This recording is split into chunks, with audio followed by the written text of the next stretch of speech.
శ్రీమాత్రే నమ. జయ గురు దత్తాత్రేయ నమ.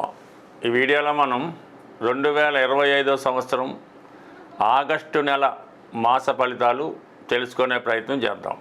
మరి మేషరాశి వారికి ఈ నెలలో ఏర్పడినటువంటి ప్రత్యేకమైనటువంటి గ్రహస్థితి పరిశీలించినప్పుడు ముందుగా శనిగ్రహ వక్రగమనం ఈ రాశి వారికి కొన్ని కొత్త అవకాశాలు రావడం జరుగుతూ ఉంటుంది. అంటే గతంలో మీరు ఏదన్నా ఒక కొత్త ఉద్యోగం కొరకు ఒక కొత్త పరిశ్రమ స్థాపిద్దామనో ప్రయత్నం చేసినప్పుడు అవి చాలా వరకు చివరి దాకా వచ్చి విఫలం అయి జరిగి ఉండవచ్చు, అంటే మధ్యలో ఆగిపోయి ఉండవచ్చు.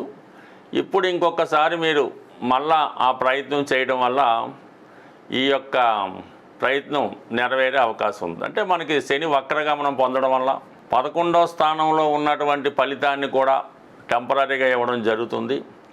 అక్కడ ఉన్నటువంటి రాహుగ్రహంతో కలిగడం వల్ల ఎవరైతే పెద్ద పెద్ద సంస్థలు కానీ ఇండస్ట్రీస్ కానీ స్థాపిద్దాం అనుకున్న వాళ్ళు వారికి చాలా అనుకూలంగా ఉంటుంది. అలాగే రాహు సినిమా పరిశ్రమకి, ఎలక్ట్రానిక్స్, అలాగే యూట్యూబ్ మొదలగు ఇండస్ట్రీస్కి కారణం అవుతుంటాడు. కాబట్టి ఆ సంస్థల్లో కృషి చేస్తున్నవారు, ప్రయత్నం చేస్తున్న వారికి కొత్త కొత్త అవకాశాలు రావడం జరుగుతూ ఉంటుంది. మీలో ఉన్న క్రియేటివిటీకి గొప్ప గుర్తింపు రావడం, తద్వారా పెద్ద పెద్ద సంస్థలు మిమ్మల్ని ఆకర్షించి మీకు ప్రోత్సహించే అవకాశం కూడా ఎక్కువగా కనబడుతూ ఉంటుంది. అలాగే మీరు ఏదైనా ఒక రైల్వేస్లో కానీ, ఎయిర్లైన్స్లో కానీ, సాఫ్ట్వేర్ రంగంలో కానీ ఉద్యోగ ప్రయత్నం చేస్తూ ఇబ్బంది పడి మధ్యలో ఆగిపోయినా ఇప్పుడు మీరు మళ్ళీ కొత్తగా ప్రయత్నం చేసినా మీకు ఉద్యోగపరమైనటువంటి మార్పు, అభివృద్ధి కూడా రావడం జరుగుతూ ఉంటుంది. మీ ఈ ప్రయత్నంలో మీ యొక్క మిత్రులు కానీ, విదేశంలో ఉన్నటువంటి మీ యొక్క సన్నిహితులు కానీ చాలా వరకు సహకరించే అవకాశం ఉంటుంది. ఏదైనా ఇంకొకసారి మీరు ప్రయత్నం చేయండి. అది ఏదైనా సరే, గతంలో మీకు వీసా రిజెక్ట్ అయి ఉన్నా, లేదంటే ఇంకొక ఉద్యోగం ఫెయిల్ అయి ఉన్నా కంపల్సరీగా మళ్ళీ సక్సెస్ అయ్యే అవకాశం ఉంది. మీరు కొద్దిగా ఓర్పుతో, సహనంతో ప్రయత్నం చేయడం వల్ల ఈ సక్సెస్ అన్నది 100% రావడం జరుగుతుంది. దానికి సహకరిస్తూనే రాస్యాధిపతిగా ఉన్నటువంటి కుజుడు ఇంచుమించుగా ఈ నెలంతా కూడా 6వ స్థానంలో సంచరించడం జరుగుతూ ఉంటుంది. అంటే 6 అన్నది విజయస్థానం, శత్రు రోగ రుణస్థానం. కాబట్టి వాటి నుంచి బయటపడడానికి ఈ కుజగ్రహం పనిచేయడం జరుగుతూ ఉంటుంది. ఎవరైనా ఒక పోటీలో పాల్గొనాలన్నా, ఒక క్రీడా రంగంలో ఉన్నా, లేదంటే ఏదైనా పోలీస్ డిపార్ట్మెంట్లో ప్రయత్నం చేస్తున్నా మీ యొక్క ప్రయత్నానికి సరైనటువంటి ఫలితం వచ్చే అవకాశం ఉంది. అలాగే అన్నదమ్ముల మధ్య ఉన్నటువంటి విభేదాలు, స్థిరాస్తి సంబంధించిన తగాదాలు, పోలీస్ స్టేషన్ సంబంధించిన వ్యవహారాలు, కోర్టు సమస్యలు ఉన్నప్పుడు అవి చాలా వరకు మీకు అనుకూలంగా మారడం జరుగుతూ ఉంటుంది. అంటే గతంలో మిమ్మల్ని విభేదించిన వాళ్ళే, మీతో శత్రుత్వం పెట్టుకున్న వాళ్ళే తిరిగి మళ్ళీ మీతో మిత్రత్వాన్ని కోరుకోవడం, మీతో ఒక రాజీ ప్రయత్నం చేయడం జరుగుతూ ఉంటుంది. ఇది ఒక విధంగా వృత్తిలో ఎవరైతే అడ్వకేట్ వృత్తిలో కానీ, వైద్య వృత్తిలో కానీ, రియల్ ఎస్టేట్ రంగంలో ఉన్న వాళ్ళకి ఇది చాలా వరకు సక్సెస్ఫుల్ అయినటువంటి టైంగానే మనం భావించవచ్చు. చేపట్టినటువంటి ప్రతి ప్రయత్నం కూడా మార్కెట్ యొక్క స్థితిని బట్టి కంపల్సరీగా సక్సెస్ రావడం అనేది జరుగుతుంది. అలాగే ఎవరైనా కొద్దిగా దీర్ఘకాలిక అనారోగ్యంతో బాధపడుతున్న వారికి కొంతవరకు మీలో ఉన్నటువంటి అనారోగ్య సమస్యలు కొంతకాలం క్లుప్తంగా ఉన్నవి బయటికి రావడం, దాని ప్రభావంతో మీరు ఏదైనా సర్జరీ చేయించుకోవడం కానీ, వైద్యుల్ని సంప్రదించడం కానీ జరిగే అవకాశం ఉంటుంది. ఎందుకంటే 6లో ఉన్నటువంటి కుజుడు తన అష్టమ దృష్టితో మేషరాశి వారిని వీక్షించడం జరుగుతుంటుంది. దానివల్ల మీరు ఏదైనా ఒక పొరపాటు చేసినా, ఏదైనా ఒక అనారోగ్య సమస్యలున్నా వాటి నుంచి బయటపడడానికి కుజుడు మీకు సహకరిస్తాడు. అది కొద్దిగా ఇబ్బంది పెట్టినప్పుడు కూడా మిమ్మల్ని ఆరోగ్యవంతులుగా చేయడానికి ఈ సమయం అన్నది చాలా అనుకూలంగా ఉన్నది.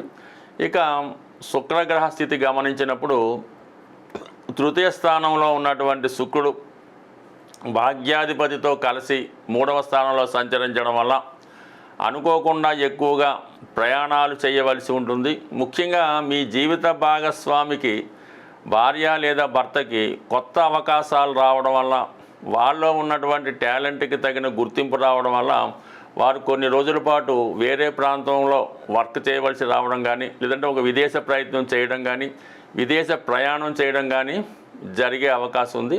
అలాగే వివాహ సంబంధించిన ప్రయత్నాలు చేస్తున్నవారు ఇంతవరకు మీరు చేస్తున్నటువంటి ప్రయత్నాలన్నీ ఒక ఎత్తు అయితే ఇప్పుడు మీకు అనుకోకుండానే మీకు బాగా దగ్గరలో ఇరుగు పొరుగు వారు కానీ స్నేహితులు కానీ లేదంటే మీ ఆఫీస్లో వర్క్ చేస్తున్నటువంటి అమ్మాయి అబ్బాయితోనే మీకు పరిచయం ఏర్పడడం, అది పెద్దల అంగీకారంతో పెళ్లి దాకా వెళ్ళడానికి కూడా అవకాశం ఉంటుంది.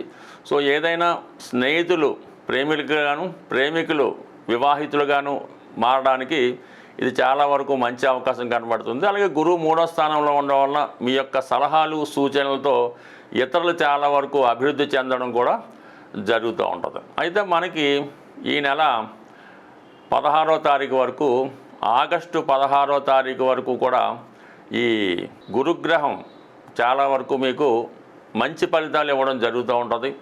దాని తర్వాత వచ్చినటువంటి ఈ శుక్ర గురుగ్రహాల ప్రభావంతో చాలా వరకు మీకు కొత్త పరిచయాలు, కొత్త స్నేహాలు ఏర్పడడం కూడా జరుగుతూ ఉంటుంది. సుమారుగా మనకి ఆగస్టు 20 వరకు శుక్రుడు మీకు తృతీయ స్థానంలో గురుగ్రహంతో కలిసి ఉండడం వల్ల కొత్త పరిచయాలు ఏర్పడతాయి.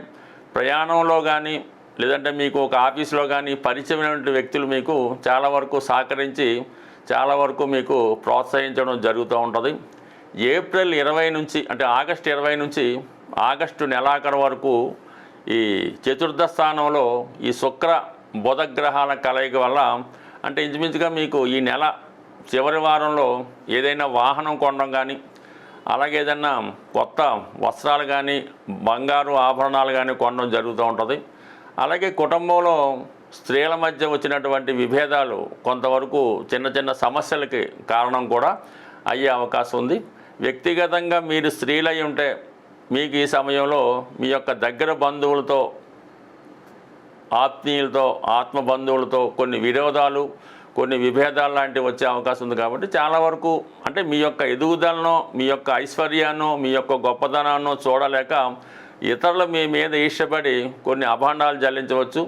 అలాగే పరస్పరం దూషించుకోవడం కానీ విమర్శించడం కానీ జరగవచ్చు. అంటే గతంలో బాగా ఇష్టంగా ఉన్న వాళ్ళే ఈ సమయంలో విరోధులుగా మారే అవకాశం ఉంది. కాబట్టి ఏదైనా మన మేషరాశిలో ఉన్నటువంటి స్త్రీలు వాళ్ళకి ఏదైనా కొంత ధనం లభించినా, బంగారం లభించినా, ఏదైనా గృహం కట్టుకున్నా వాళ్ళ వరకు ఆనందంగానే ఉంటుంది. కానీ ఇతరుల వల్ల మీరు ఈర్ష్యపడడం జరుగుతుంటుంది. అది కొన్ని ఇబ్బందులకు కారణమవుతుంటుంది. కాబట్టి కొద్దిగా గుట్టుగా వ్యవహరించడం మంచిది. బట్ ఏదైనా ఈ మేషరాశి వారికి చాలా గ్రహాలు, ముఖ్యంగా శని, రాహువు, గురువు చాలా గ్రహాలు మీకు అనుకూలంగా ఉండడం వల్ల ఇంచుమించుగా ఈ నెలంతా కూడా మంచి కార్యక్రమాలందు ఆసక్తి చూపుతారు. చేపట్టిన కార్యక్రమాలు విజయం అయ్యే అవకాశం ఉంది. అయితే మీరు కంపల్సరిగా చేపట్టిన పనిలో విజయం సాధించాలంటే ఈ నెలంతా కూడా హనుమంతుడిని ఎక్కువగా ఆరాధించవలసి ఉంటుంది.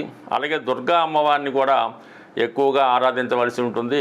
హనుమాన్ కొరకు ప్రతి శనివారం మీరు హనుమాన్ ఆలయం దర్శిస్తూ స్వామికి 5 అరటిపళ్ళు ఇవ్వడం వల్ల, అలాగే దుర్గా అమ్మవారిని దర్శించుకొని అమ్మవారికి శుక్రవారం రోజు ఒక 8 నిమ్మకాయలు ఇవ్వడం వల్ల మీ యొక్క ఎంత బృహత్తర కార్యక్రమమైనా నెరవేరే అవకాశం ఉంది.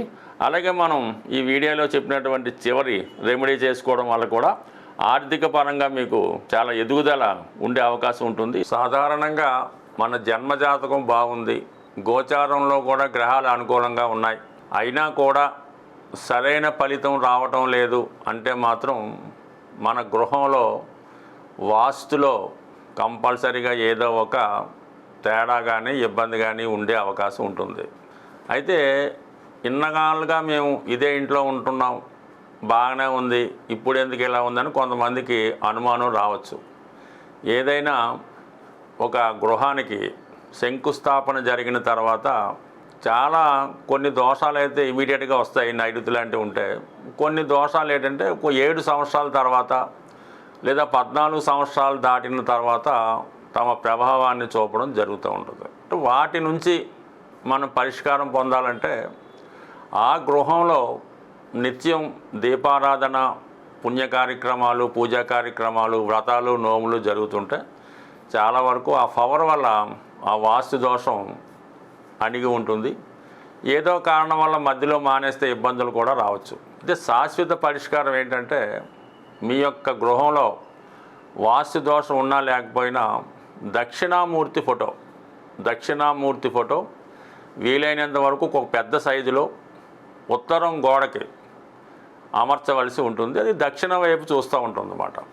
ఆ విధంగా అమర్చడం వల్ల గృహంలో ఉన్నటువంటి విద్యార్థులకి విద్య బాగా వస్తుంది. ఎవరైతే మీ యొక్క సంతానం సుమారు 20-25 సంవత్సరాలు వచ్చినా కూడా మీ మాట వినకుండా ఇబ్బంది పెడుతూ సరైనటువంటి క్రమశిక్షణ లేకుండా సొంత ఇంట్లోనే డబ్బులు తీసుకెళ్ళిపోవడం, ఇవ్వనప్పుడు తల్లిదండ్రులను దండించడం, ఇటువంటి సంతానం ఉన్నవారు కూడా ఈ దక్షిణామూర్తి ఫోటో పెట్టడం వల్ల ఒకే రోజులో అయితే మార్పు రాదు, కానీ నెమ్మదిగా ఇటువంటి స్వభావం ఉన్న పిల్లలు మారడం, ఆ గృహం వాస్తుపరంగా అనుకూలంగా ఉంటుంది. దాంతోపాటు ఇంకొక చిన్న రెమెడీ ఏంటంటే, మనకి తెల్ల జిల్లేడుతో చేసినటువంటి శ్వేతార్క గణపతి ఎక్కువగా కాణిపాకం వెళ్ళినప్పుడు అక్కడ అమ్ముతూ ఉంటారు. అది ఒకటి తెచ్చుకొని గృహంలో ఎక్కడ పెట్టినా పర్లేదు, అది 1 సంవత్సరం పాటు ఆ గృహంలో ఉన్నటువంటి వాస్తు దోషాలని కాపాడుతూ ఉంటుంది.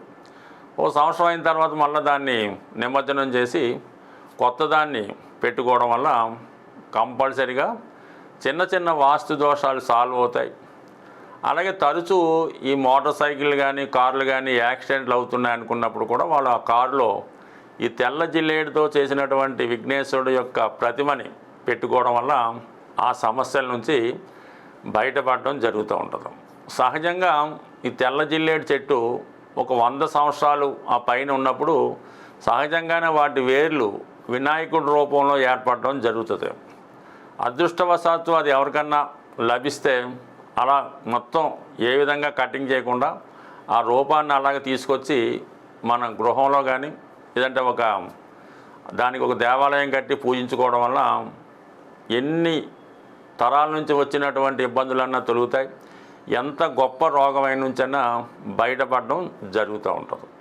ఇది సాధారణంగా వాస్తుపరమైన సమస్యలు ఉన్న వాళ్ళకి.